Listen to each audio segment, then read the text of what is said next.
There's a silent lie that many people carry their entire lives. The idea that if they are good enough, loyal enough, or understanding enough, the world will treat them the same way. But reality rarely works that way.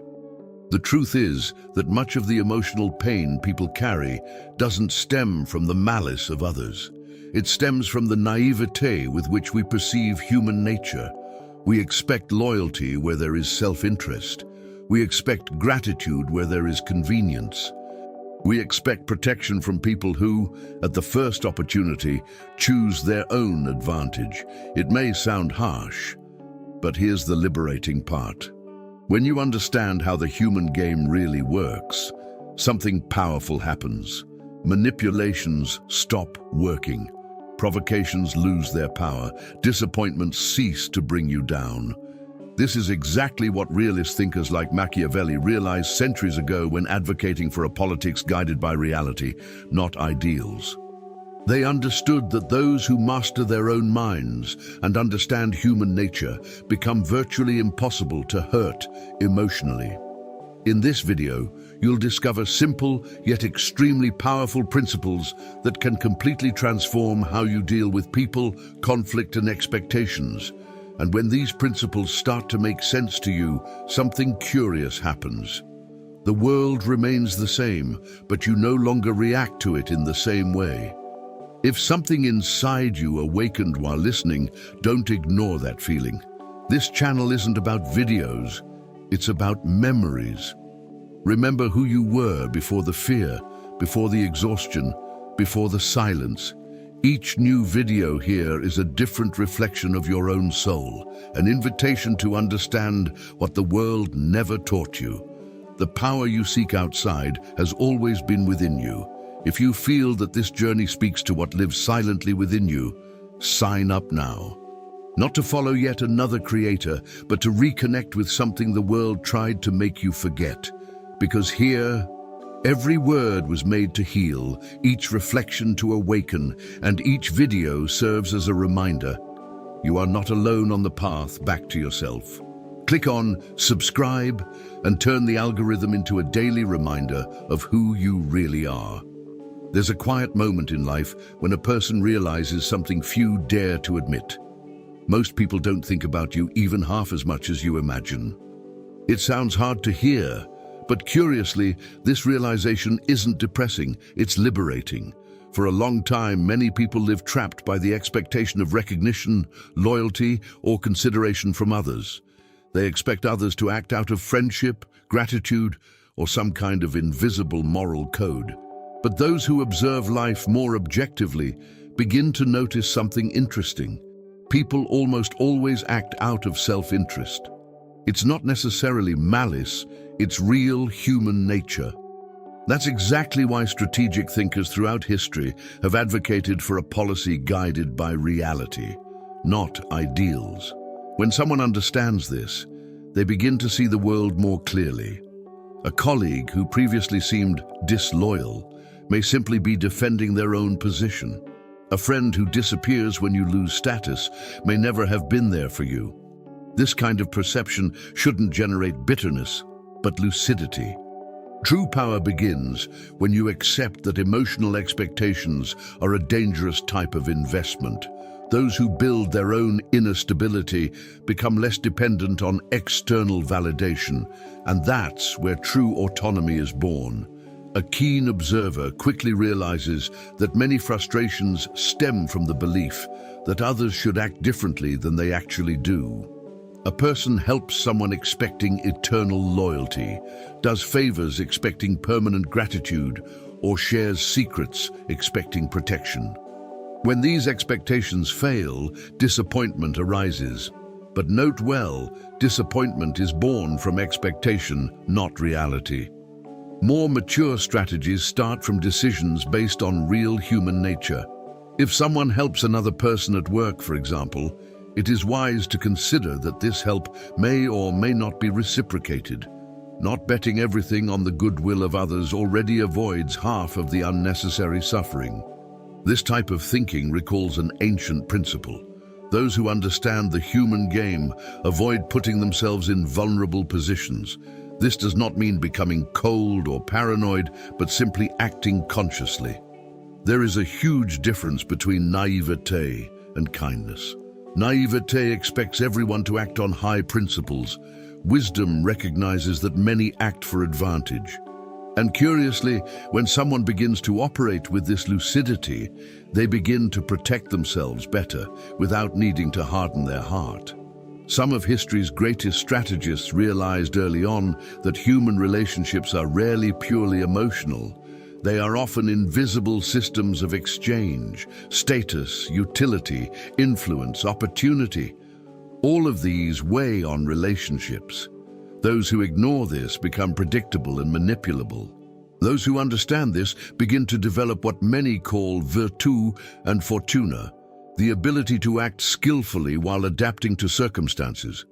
Imagine, for example, a professional who enters a company believing that everyone there genuinely cares about him. If he trusts blindly, reveals insecurities, and expects emotional protection from the environment, he may expose himself without realizing it. But the one who understands human games acts differently. He maintains an appearance of virtue, cooperates, helps, builds alliances, but without emotionally depending on these relationships. It's a balanced stance between social participation and inner autonomy. And curiously, when someone stops begging for approval, their presence changes. They become harder to manipulate, harder to hurt, harder to control. And it is precisely at this point that an inevitable question arises. If people rarely act for personal reasons, then why do we so often react as if everything is about us? There's a silent habit that drains the emotional energy of many people, interpreting almost everything that happens around them as something personal. A sideways glance becomes an offense, a neutral comment becomes an attack. Someone else's decision becomes rejection. But those who begin to observe human behavior with more maturity realize something curious. Most of the time, people's actions have much more to do with their own interests than with yours.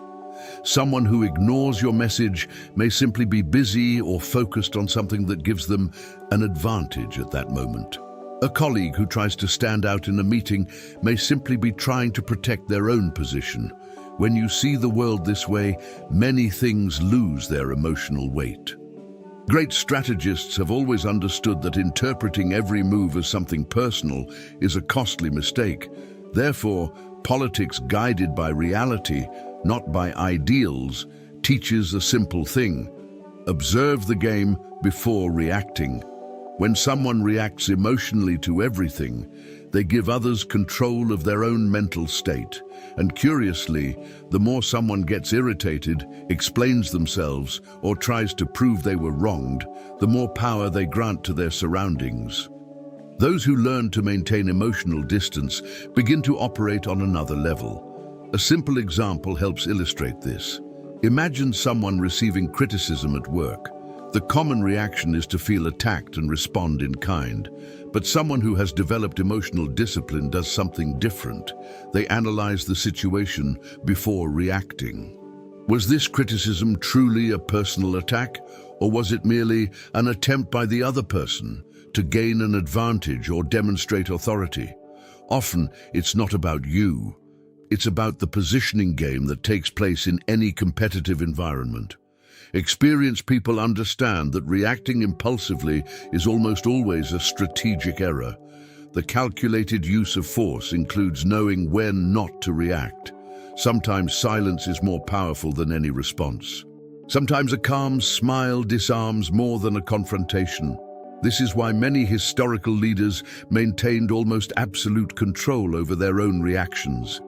They knew that those who lose emotional control also lose the ability to think clearly. And ultimately, this is what separates predictable people from dangerously balanced people. This shift in perspective completely alters how someone navigates the world. When a person understands that most of others' actions are strategic, not personal, they stop wasting energy trying to please or convince everyone. Instead, they begin to observe patterns of behavior. Who seeks advantage? Who changes their posture according to the environment? Who displays an appearance of virtue but acts differently behind the scenes? This type of observation reveals much more about the social game than any pretty speech. Realistic thinkers have always advocated for decisions based on real human nature, not the idealized image that people like to present. And when someone learns to see things this way, something curious happens. Provocations cease to have an effect. Emotional manipulation stops working. People begin to realize that their tactics no longer generate a reaction. And it is at this moment that an even deeper question arises. If reacting emotionally exposes us, then what behaviors reveal more about us than we imagine? Few people realize how much they reveal about themselves every day. It's not just what they say, but mainly how they say it. In many social, professional, and even family environments, there are silent signs that show exactly where someone's vulnerabilities lie.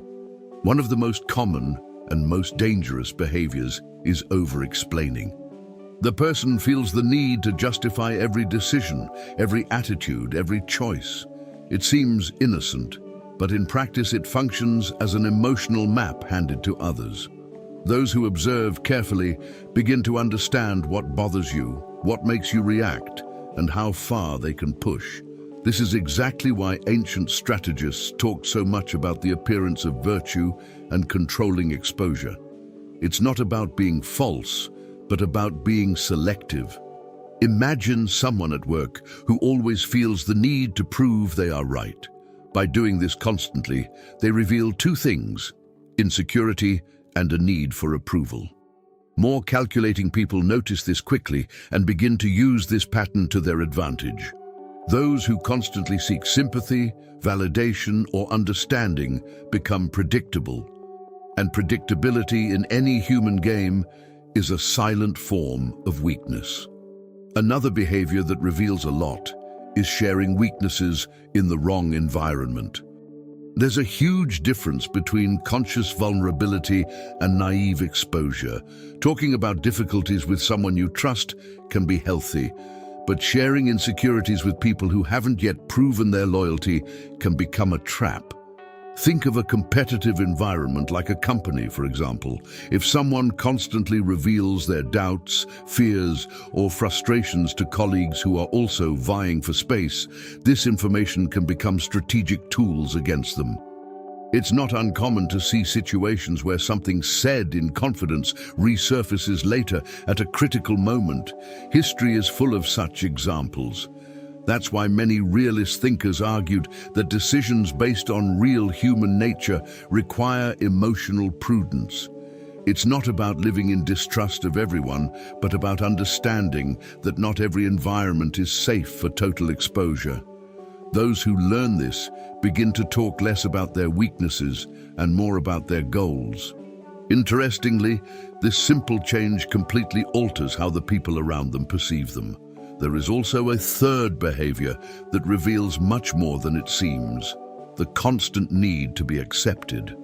People who desperately need approval end up shaping their behavior according to the environment.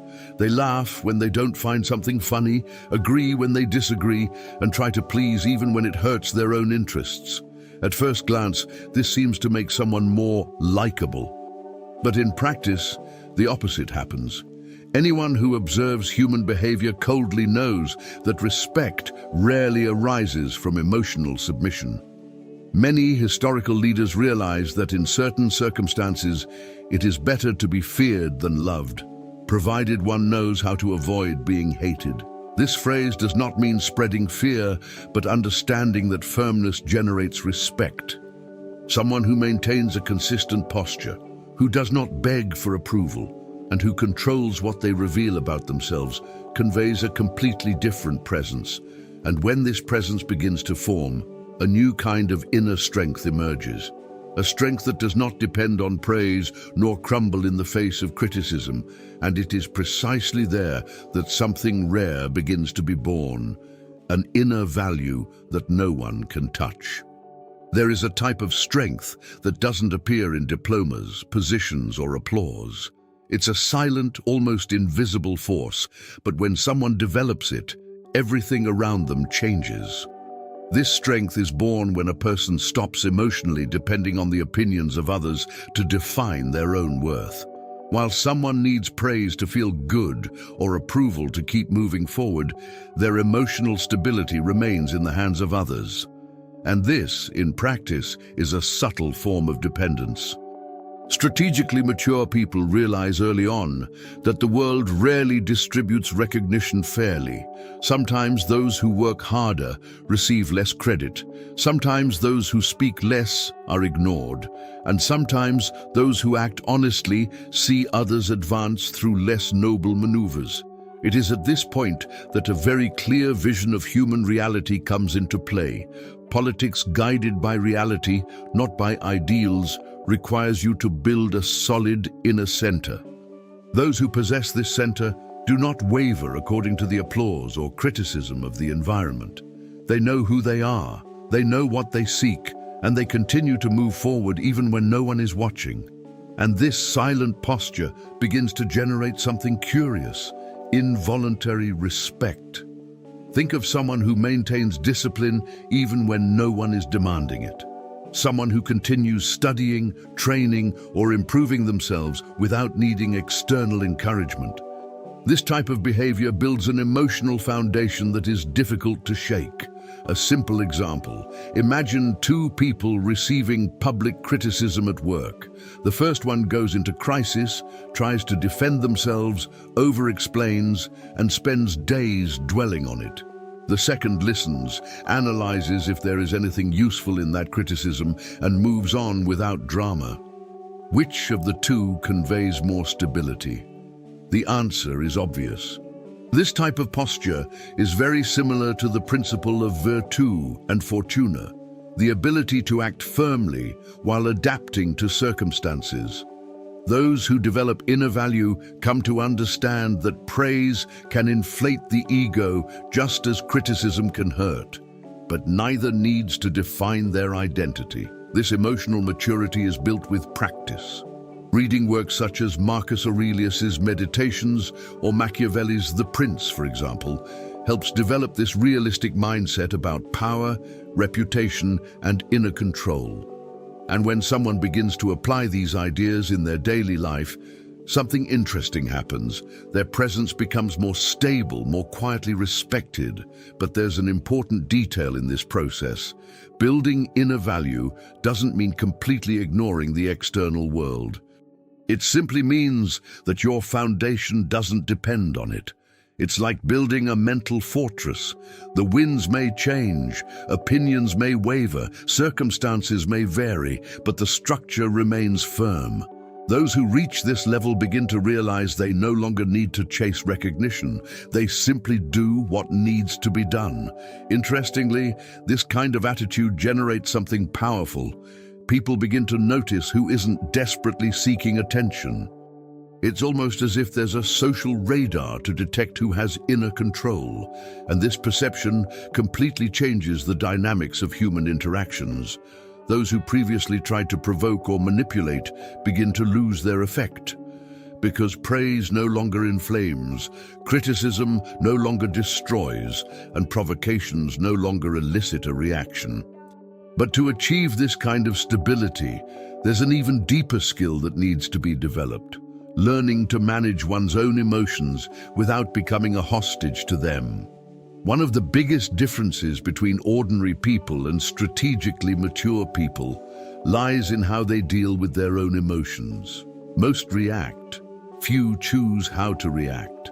Emotions are quick, intense, and often impulsive. They arise even before any rational analysis. Anger, frustration, envy, pride, enthusiasm.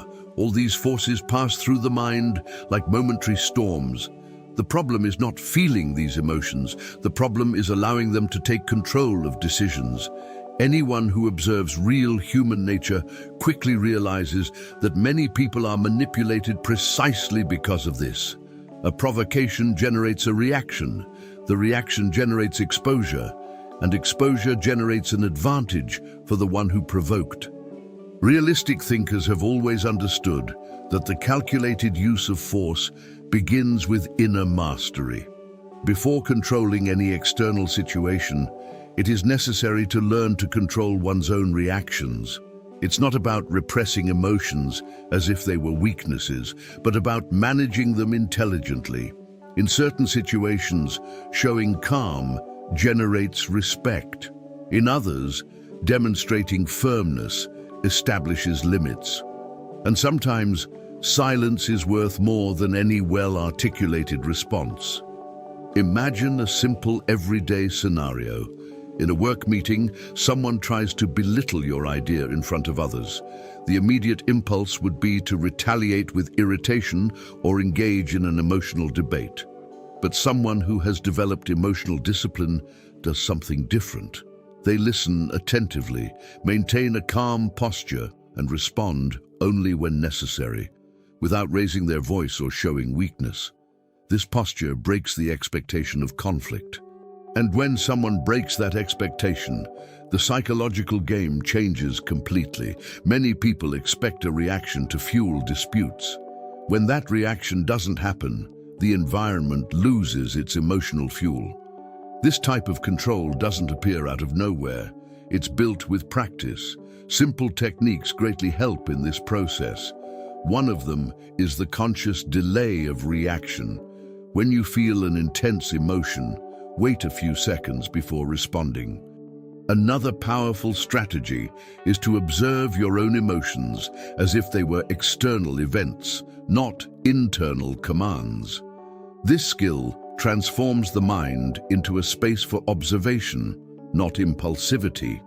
Interestingly, the more someone develops this control, the harder it becomes to manipulate them. There is also a strategic aspect to this emotional domain. It's not always wise to reveal what you truly feel. Sometimes showing serenity when irritation is expected creates bewilderment. Other times, demonstrating firmness when submission is expected completely alters the dynamics of the interaction. This type of control creates something that many historical leaders mastered: emotional unpredictability. They understood that maintaining an appearance of virtue while carefully managing their reactions was a powerful form of leadership. This doesn't mean gratuitous manipulation, but awareness of how emotions shape perceptions. In any environment, politics, business, social relationships, those who control their own emotions gain an invisible advantage. Because while some react impulsively, others observe, calculate, and choose the right moment to act. This ability creates a different presence, more stable, more difficult to provoke. And when someone reaches this level of self-control, they begin to perceive something even more fascinating. Many people wear social masks all the time, and few truly know how to see beyond them. There's a curious habit most people have. They listen to words but ignore patterns. And the truth is, words are cheap. Anyone can promise, praise, swear loyalty, or talk about high values. The problem is that human behavior is rarely defined by what someone says. It's defined by what someone does repeatedly. Those who begin to observe the world with a more strategic eye learn to read deeper signals. They don't just ask, "What is this person saying?" but rather, "What is this person doing when no one is watching?" This type of observation completely changes how you understand human relationships. People can maintain an appearance of virtue for a long time, but their patterns always end up revealing their real priorities. Someone who promises to help but never shows up when you need them is revealing a pattern. Someone who praises you to your face and criticizes you behind your back is also revealing a pattern. And when you observe behavior instead of discourse, true human nature begins to appear more clearly. This kind of reading doesn't stem from paranoia, but from attention. A simple exercise can develop this skill. Instead of focusing only on what people say, start observing three things: what they avoid, what they pursue, and how they change their behavior depending on the environment. For example, someone who avoids taking responsibility is probably protecting their reputation. Someone who completely changes their stance in front of influential people is showing where their true interests lie. And someone who talks a lot about loyalty, but switches sides when an advantage arises, is showing exactly what their priority is. Realistic thinkers have always advocated for decisions based on real human nature, because they knew that speeches rarely reflect true intentions. This doesn't mean distrusting everyone, but developing a more refined type of social intelligence. Books like Robert Greene's The 48 Laws of Power or Machiavelli's The Prince explore exactly this type of perception about human behavior and social strategies. Those who learn to read patterns begin to see invisible games happening in any environment. But there's an even more powerful question that few people ask. What does this person want from me? This question reveals a lot about the dynamics of any interaction.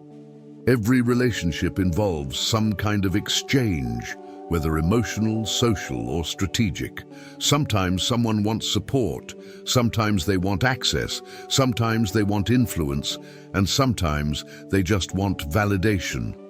When you understand someone's real motivation, it becomes much easier to interpret their actions. This type of analysis is part of politics guided by reality, not by ideals.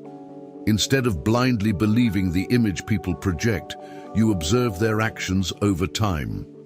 And when this skill begins to develop, something curious happens. Some disappointments cease to surprise because those who observe patterns have already realized that certain behaviors inevitably lead to certain outcomes.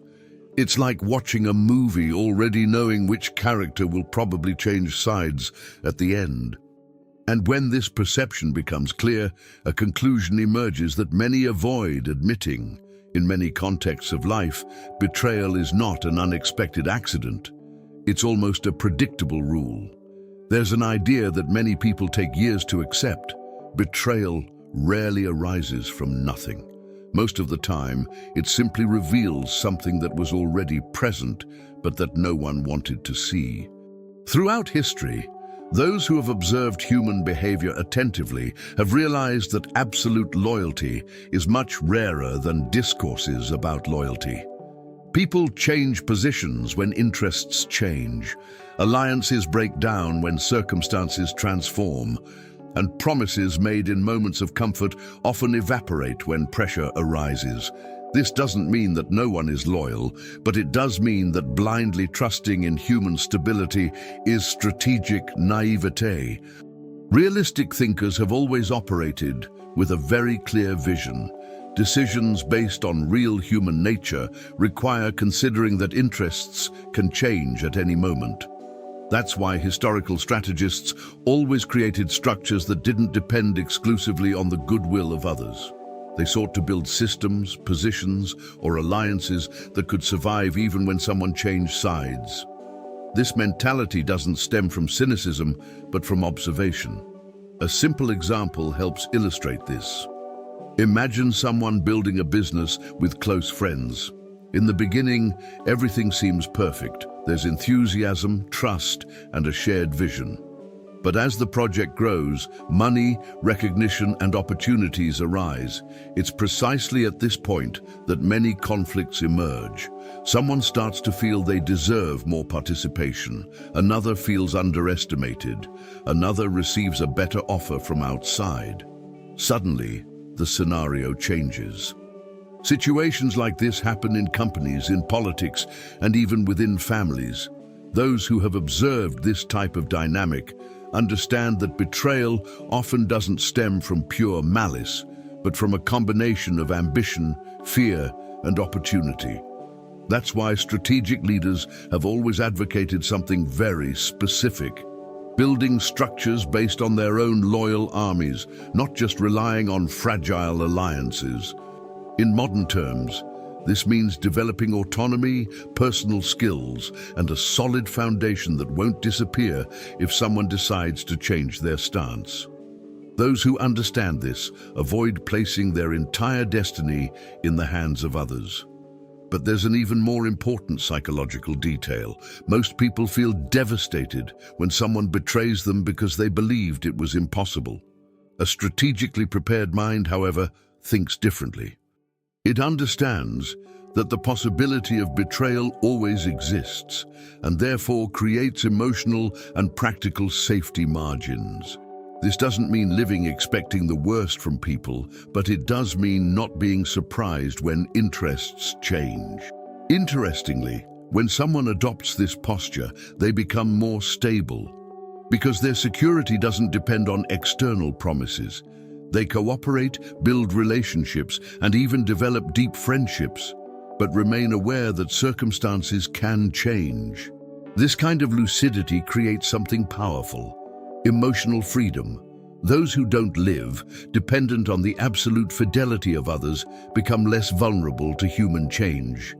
And when this freedom begins to emerge, an even more fascinating ability appears: the capacity to become someone difficult to predict. There's a curious phenomenon in human relationships. People feel comfortable when they can predict someone's behavior. When they know exactly how you'll react, what irritates you, what pleases you, and even what destabilizes you. Predictability creates a sense of control. That's why many social dynamics function almost like a silent game of emotional reading. If someone knows that criticism will upset you, that person already has a powerful tool at their disposal. If they know that praise will make you lower your guard, they've also gained an advantage. This is precisely why strategically mature individuals develop a rare skill. They become difficult to decipher, not in the sense of being cold or distant, but in the sense of not reacting automatically. Instead of delivering predictable emotional responses, they choose when and how to react. This type of posture is very reminiscent of an old principle linked to politics guided by reality, not ideals. Whoever controls their own reactions also controls the perception others have of them. Imagine two people being provoked in public. The first reacts immediately, raises their voice, and engages in confrontation. The second listens, maintains a neutral expression, and responds calmly, or simply decides not to respond at that moment. Which one creates more discomfort in the environment? Curiously, the second, because the absence of reaction breaks the expected script. Many people depend on the other person's emotional reaction to sustain conflicts or manipulations. When this reaction doesn't happen, the game loses its power. This type of control creates psychological unpredictability. Someone who remains silent where anger is expected or demonstrates calmness where collapse is expected begins to occupy a different position in social interactions. It's not necessary to act theatrically or calculatedly all the time, but learning to choose one's own responses completely transforms the power dynamic. This type of posture also involves an appearance of virtue, maintaining composure, rationality, and stability even when internal emotions are agitated. Those who develop this become difficult to manipulate. But there's an even more interesting point. Becoming unpredictable doesn't mean acting chaotically. On the contrary, true unpredictability stems from inner discipline. Emotionally uncontrolled people are also unpredictable, but in a weak and disorganized way. Someone who masters their reactions creates strategic unpredictability. Sometimes they speak little, sometimes they speak firmly, sometimes they ignore a provocation, sometimes they respond with surgical precision. This type of behavior creates a presence that is difficult to read. And when someone cannot predict their reactions, they also cannot easily manipulate their emotions. Great strategists understood that part of virtù and fortuna lies precisely in this capacity for adaptation. Knowing when to advance, when to retreat, and when to simply observe. Over time, this posture generates something curious. People begin to be more careful when dealing with you, because they have already realized that they cannot predict your moves. And when this emotional independence strengthens, an even deeper question arises. What is the greatest psychological vulnerability someone can have in human relationships? There is a form of fragility that doesn't show on the face, but silently governs the lives of many people: emotional dependency. It arises when someone begins to measure their own worth based on the attention, approval, or love of others. At first, it seems natural. After all, everyone wants to be accepted. But little by little, this need can transform into an invisible prison. The person begins to adjust behaviors, opinions, and even important decisions just to maintain the validation of others. When someone depends too much on the acceptance of others, they lose something essential: emotional autonomy. And those who observe human behavior with lucidity quickly realize that this dependency creates vulnerability. Because whenever someone desperately needs approval, anyone who perceives this can use that need as leverage for influence. That's why many realistic analyses of human power have always emphasized decisions based on real human nature. Human relationships are rarely purely altruistic. They involve dynamics of exchange, recognition, and interest. And when someone places all their value in the hands of others, they become emotionally manipulable. A common example appears in social and professional relationships. Imagine someone who accepts unfair tasks at work just to avoid displeasing their boss, or someone who remains in friendships or relationships that no longer serve them well simply out of fear of rejection. This type of behavior is more common than it seems. The person prefers to sacrifice their own emotional stability to preserve external approval. But over time, this generates resentment, exhaustion, and loss of identity. Those who develop a strategic mindset understand that respect rarely arises from emotional submission. Many thinkers have discussed the idea that, in certain circumstances, it is better to be feared than loved, provided one knows how to avoid being hated. In practical terms, this means that firmness generates respect. When someone establishes clear boundaries and demonstrates that they do not depend on the constant approval of others, the dynamics of the relationship change. People begin to interact differently with those who possess emotional autonomy because they perceive that the person is not desperately seeking acceptance. But breaking this cycle requires a profound shift in perspective. The first step is realizing that attention is not value, love is not value, approval is not value. Real value comes from what you build internally: skills, character, discipline, and long-term vision. Those who understand this begin to develop something akin to virtù and fortuna, the ability to act autonomously while adapting to circumstances. Instead of constantly seeking validation, this person begins to invest in personal growth. Reading good books, learning new skills, strengthening their own mind, and developing emotional independence.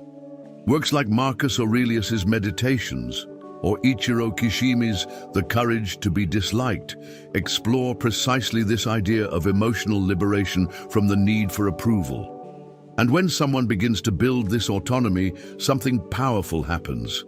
They begin to need people less to feel complete. Interestingly, it is at this moment that relationships become healthier because they cease to be based on dependence. And when this independence begins to solidify, the possibility arises of building something even deeper, an inner world so solid that nothing external can shake it. There is a type of power that doesn't depend on money, status, or public recognition. It's a silent, almost invisible, but extremely rare power. The power of possessing a solid inner world. Most people live emotionally connected to what happens outside of them. If they receive praise, they feel strong. If they receive criticism, they feel fragile. If someone ignores them, they begin to doubt their own worth. This type of dependence transforms the external environment into an invisible controller of one's own mind. But some people develop a different mindset. They begin to build within themselves a kind of independent mental territory. a place where personal value doesn't depend on applause nor crumble in the face of rejection. This mindset has always been present in realistic views of life, those that advocate a politics guided by reality, not by ideals. Because those who observe the world clearly realize that reputation, recognition, and approval are extremely volatile. Today, someone may be celebrated. Tomorrow, they may be ignored. Those who base their stability on this live in constant emotional instability. Building this inner world requires daily practice. It's not something that appears overnight. It's formed through consistent mental habits. One of the most important is learning to spend time alone without feeling empty. Many people avoid silence because it brings forth thoughts that were being ignored. But those who learn to use silence as a tool begin to strengthen their minds. Reading good books is a powerful example of this process. Works like Marcus Aurelius's Meditations or Machiavelli's The Prince show exactly how historical leaders developed this mental autonomy in the face of adverse circumstances. Another essential habit is developing one's own skills, something that functions as a loyal army in a symbolic sense. Learning a solid profession, developing rare competencies, building deep knowledge in some area. When someone knows they have the real capacity to act in the world, their security ceases to depend on the approval of others. This practical autonomy reinforces psychological autonomy, but perhaps the most important aspect of this sovereign inner world is how a person interprets events. Two people can face the same situation and react in completely different ways. One feels destroyed, the other sees it as a learning experience. This difference lies not in the external event, but in the internal structure that each has built over time. Those who develop this structure learn to observe emotions without drowning in them. They learn to deal with criticism without losing direction. They learn to recognize praise without becoming dependent on it. This type of stability is very reminiscent of the principle of virtu and fortuna, acting skillfully in the face of circumstances without becoming enslaved by them. Over time, this posture creates a curious sense of freedom. The person realizes that they don't desperately need anything external to remain whole. Relationships, opportunities, and achievements remain important, but cease to be necessary to sustain their own identity. And when someone reaches this level of inner stability, a final transformation begins to occur: true personal sovereignty. After traversing all these layers of understanding about human behavior, one arrives at a point that few truly reach: personal sovereignty. We are not talking about domination over other people, but something much rarer: mastery over oneself. Most people believe that power means controlling external circumstances, conquering positions, or influencing crowds. But those who observe life more deeply notice something curious. Many individuals who seem powerful externally are completely governed by their own emotions. They react impulsively, get easily irritated, are swayed by praise or despair in the face of criticism.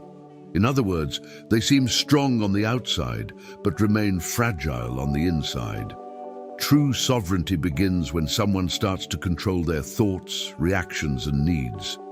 This requires a mindset deeply connected to politics, guided by reality, not by ideals, because those who understand true human nature realize that the first territory that needs to be governed is one's own mind. Without this inner mastery, any external power becomes unstable. Consider how many decisions people make in life are driven solely by emotional impulse. Someone reacts to a provocation and destroys an opportunity. Someone is seduced by praise and makes hasty decisions. Someone seeks approval and accepts situations that compromise their own principles. When someone learns to observe these dynamics with a cool head, they begin to develop something very close to what ancient strategists called virtu and fortuna, the ability to act consciously even in uncertain scenarios. This ability creates a different kind of presence. Such people don't need to constantly prove their worth. They don't engage in unnecessary emotional disputes and don't get dragged down by superficial conflicts. Instead, they carefully choose where to invest energy, where to speak, and where to simply remain silent. Interestingly, this inner control generates spontaneous respect, because those who master themselves transmit stability, and stability is a silent form of authority. But personal sovereignty also involves something even deeper: independence from need. Those who depend excessively on external recognition, approval, or validation remain vulnerable to environmental pressures. Those who build a solid inner center, however, begin to act differently. They cooperate with others, build relationships, and participate in social life, but their stability doesn't depend on it. It's like someone who possesses a well-structured mental fortress. The external world may change, people may come and go, circumstances may transform, but the core remains intact. This type of posture reflects a mature understanding of the calculated use of force, including emotional force. Sometimes to act, sometimes to wait, sometimes to ignore. And when someone reaches this point, they realize something powerful. Those who control themselves control much more than they imagine. Because when thoughts, emotions, and needs are under control, the external world ceases to be a constant threat and becomes merely a stage where choices are made with clarity. Now think honestly for a moment. How many decisions in your life were made simply to avoid disapproval? How many times have you over-explained, over-justified, or tried to prove your worth to people who, deep down, were only pursuing their own interests? Most people spend years trying to control the behavior of others, trying to be better understood, more accepted, more respected. But there's a simple truth that changes everything. You will never have complete control over what others do. The only territory you can truly govern is your own mind. And when someone learns to master their thoughts, reactions, and needs, something powerful happens. Provocations cease to have an effect, manipulations stop working, and what once seemed capable of destroying your emotional peace simply loses its power. Perhaps the most important lesson here is this: no one can deeply hurt someone who doesn't emotionally depend on external approval. When you understand true human nature, you begin to act more consciously. You learn when to speak and when to remain silent. You learn when to trust and when to simply observe. You learn that, in many situations, it's better to be feared than loved, but always knowing how to avoid being hated. This doesn't mean becoming cold or distant, but developing clarity about the human game. It means acting with intelligence, emotional discipline, and constant adaptability. It means understanding that virtù and fortuna go hand in hand, personal skill and the ability to adjust to circumstances. When these principles become part of your way of thinking, something profoundly changes within you. The world remains full of games, interests, and disputes, but you no longer enter them naively. Now, I want to ask you an important question. Would you rather continue reacting to the world as you always have, or begin to see things with a level of clarity that few people develop? If this video made you think, write in the comments, "Control is power." I want to know who is truly willing to develop this mindset. And if you want to continue learning about strategy, human nature, psychological power, and the teachings of Machiavelli, take this opportunity to subscribe to the channel and activate the notification bell. Because in the next videos, we will explore even deeper principles about how to think, act, and navigate a world that rarely works the way people imagine.